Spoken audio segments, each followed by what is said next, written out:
My name is Brené Brown, and I am a shame and empathy researcher at the University of Houston Graduate College of Social Work. I am the author of I Thought It Was Just Me: Women Reclaiming Power and Courage in a Culture of Shame.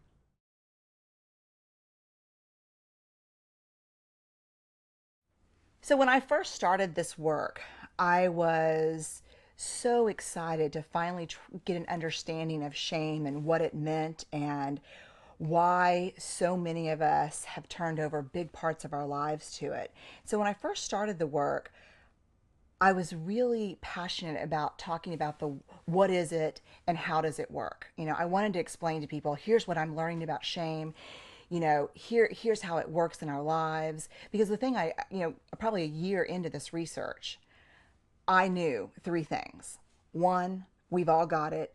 Two, no one wants to talk about it. And three, the less we talk about it, the more power we turn over to it. So in the beginning, I really focused on the what is shame and how does it work? What is empathy? How does it work?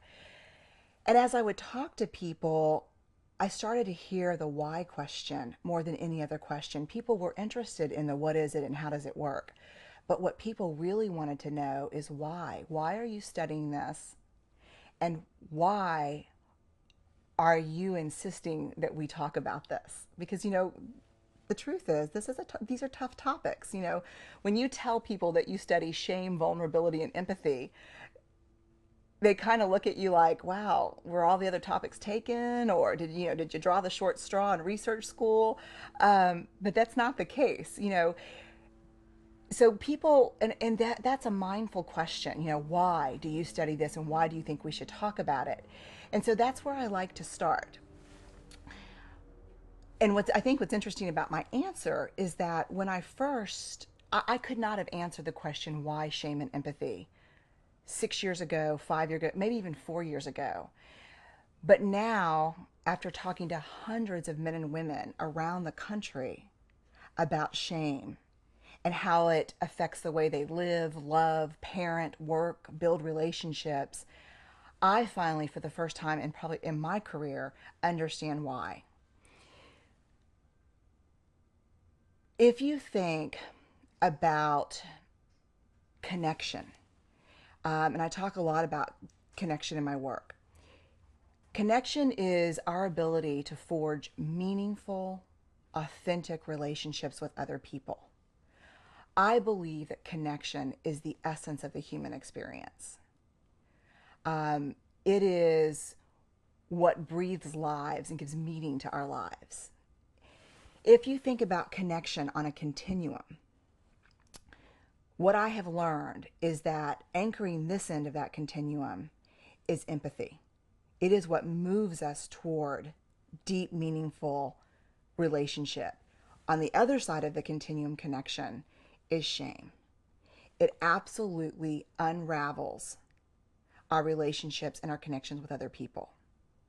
And so to study shame and empathy and to ask people to engage in a national conversation about these things just for the sake of knowing shame and empathy, I think it might be too big of a question, too big of a favor to ask people to talk about it just for that sake.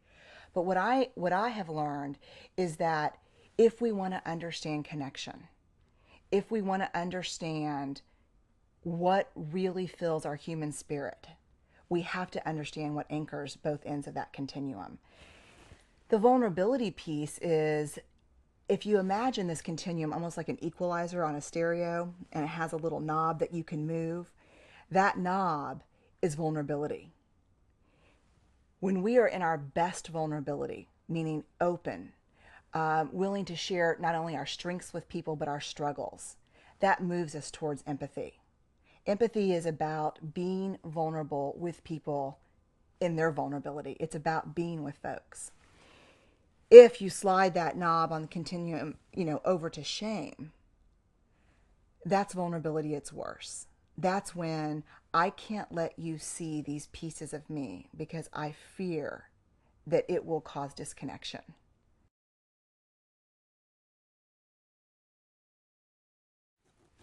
Three of the big questions I want to answer in my research, where shame and vulnerability and empathy are central. have to do with courage, compassion, and connection. And so I'd like to kind of go through each of those. The first one is courage.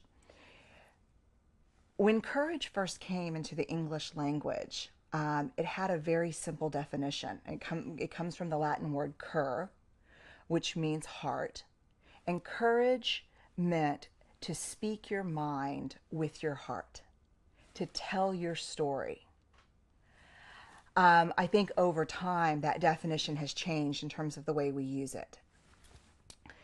But if you think about courage, and I use the term ordinary courage, which I read in an article by Annie Rogers. If you think about ordinary courage, telling our story, how do we do that in a culture of fear? Shame breeds three things: fear, blame, and disconnection.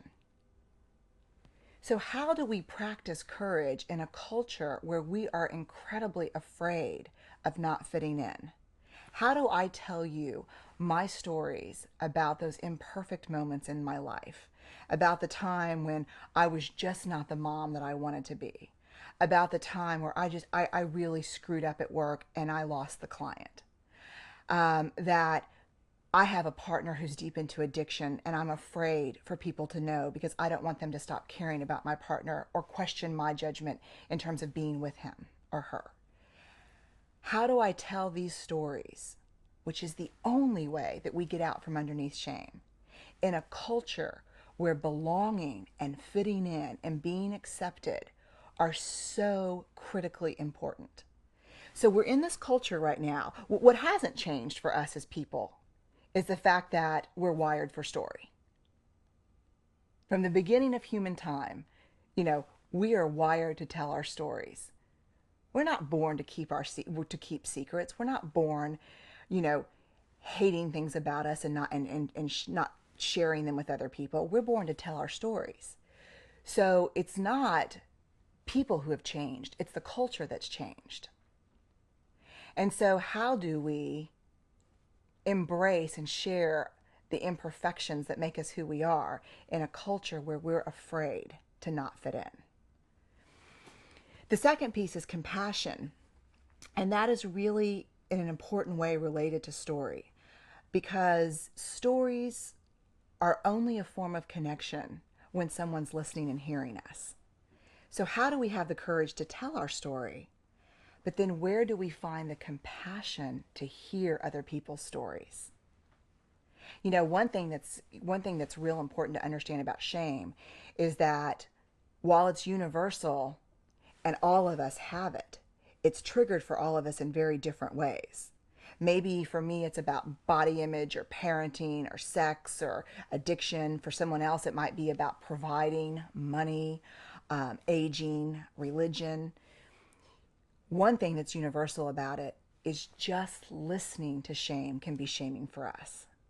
So if you were to share your story with me, how do I stay open and sit in that with you, as opposed to moving into blame and judgment?